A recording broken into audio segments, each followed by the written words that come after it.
الحمد لله العصيان المدني فشل. الحمد لله بنكررها يعني كتير. فشل العصيان المدني عشان دي دعوه مش مصريه، لكن الغتاتة والرخامه والشيء يعني السماجه ومش عارف اقول يعني ما عندهمش دم. فوجئت ان في واحد من رئيس من مجمع الرئاسي بتاع حزب من الاحزاب التي تسمي نفسها احزاب ليبراليه، وكان عضو في الحزب ده في الكتله المصريه، كان موجود مع واحد عضو من مجلس الشعب وكلهم اعضاء مجلس الشعب يعني عن السلف، وفي عضو ثاني عن الاخوان المسلمين اللي هو الحريه والعداله، وقعدوا يتناقشوا في موضوع العصيان المدني، وكأن يعني العصيان المدني كان نجح. بيتكلموا يعني فيه، طبعا الاعلام بتاعنا للاسف سيء جدا وتابع اعلام مدفوع له، فبيبينوا ان هو يعني خلاص العصيان المدني نجح.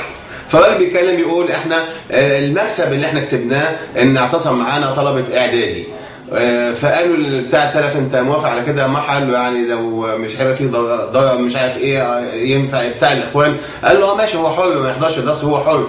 انا لا شايف ان الكلام ده كلام فارغ طبعا، يعني زي ما يكون عصايه الديمقراطيه دي عصايه بيضربوا بيها الناس، وان اللي هو يقول لك لا ده ضد التظاهر ده يبقى ده انسان من الفلول، وان ده مصيبه سوداء، وان هي حريات الانسان. كل الكلام ده اعتقد انه كلام فارغ.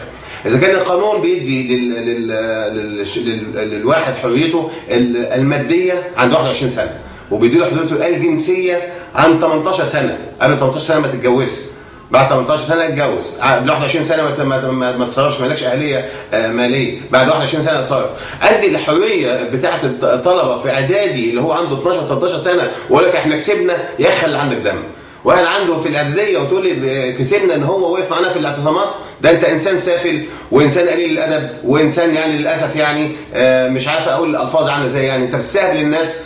وطبعا الاعلام للاسف المذيعه اللي كانت قاعده يعني انت شايف ان ده كان يعني ده تطور كلام في سياسه ايه اللي فيها سياسه دي؟ اعلم الطفل الصغير انه يخرج واقول له انت يا ابني ابقى خرج بلدك، واقول له ان ده مكسب بالنسبه لنا. انا شايف ان دي ربنا يا رب يخلصنا منهم باذن الله على خير، عشان البلد تنضف بقى شويه، وهم الحمد لله يعني عرفوا قيمتهم وعرفوا ان هم يعني ما يساووش ربع في المية، وان شاء الله ربنا يخلصنا منهم على خير. الواحد مش عارف يلاقيها منهم ولا من اللي بياخدين الدين كسلعه سياسيه، انا مش عارف يعني بصراحه. في كتير جدا والله دول ودول ما يساووا يعني ما يجيبوش 10%.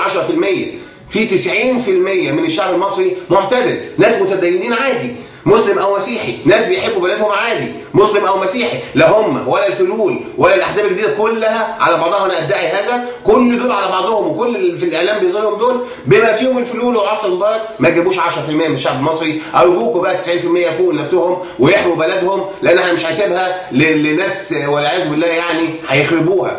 ربنا يا رب ياخدهم من وشنا ونخلص منهم.